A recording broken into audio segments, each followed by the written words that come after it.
পাশে সমুদ্র গর্জন দিয়ে ডাকছে, তার সাথে সূর্য অস্তও যাচ্ছে। অন্য পাশে সৈকতের স্নিগ্ধ হাওয়ায় বালির চরে বসে ইফতারে ব্যস্ত সময় পার করছে রোজাদারেরা। কেউ এসেছেন বন্ধু বান্ধব নিয়ে, কেউ বা পরিবারকে সাথে নিয়ে। সমুদ্র নগরীর মানুষের কাছে সৈকতে ইফতার করা একটি আবহমান সংস্কৃতির অংশ হয়ে উঠেছে।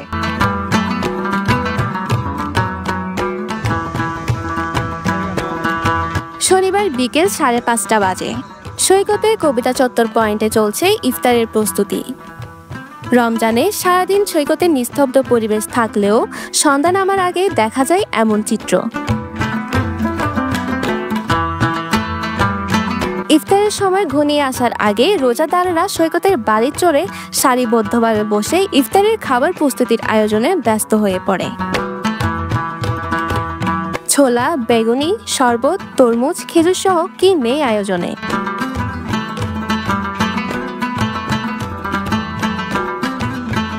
সারাদিন রোজা রেখে ক্লান্ত শরীরে সৈকতের বাতাসে স্নিগ্ধতা যেন সব ক্লান্তি মুছে দেয়। ইফতারের প্রস্তুতির ফাঁকে সূর্যাস্ত দেখতে নজর পড়ে পশ্চিম আকাশে। সূর্যাস্ত দেখতে দেখতে মসজিদের মাইকের মাগরিবের আজান শুনে নিয়ম মেনে শুরু হয় ইফতার।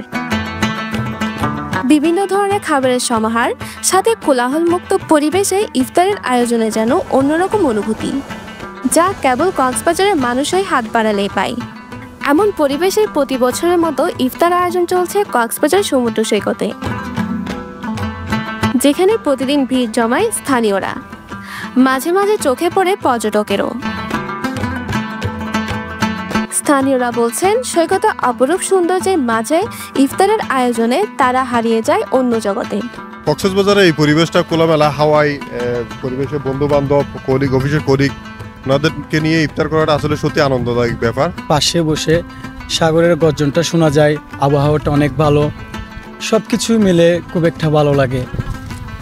আনন্দটা তো অনেক ভালো, এটা তো সচরাচর সবাই পায় না। আমরা কক্সবাজারের লোকাল স্থানীয় মানুষজন, এটা তো আমাদের অনেক সৌভাগ্য এরকম একটা জায়গাতে বসে ইফতার করাটা আর কি। সাগরের গর্জন আর দিকে আমাদের চেহারি ইফতার খাওয়া, জিলাপি, তারপর আমরা এখানে আনছি চিকেনও আনছি, ফিরনি আনছি।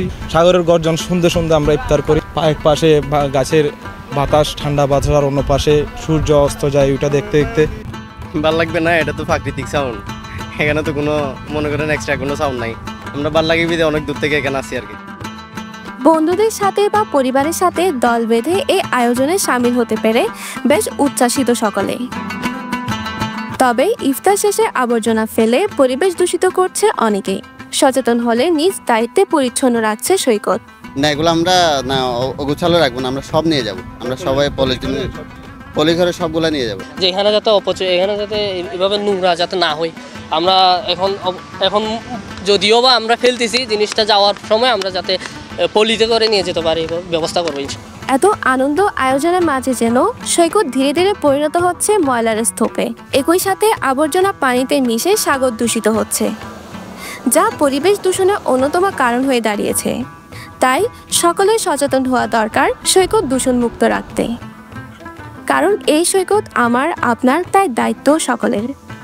নাবিলা নাওয়ার, পেনোয়া নিউজ।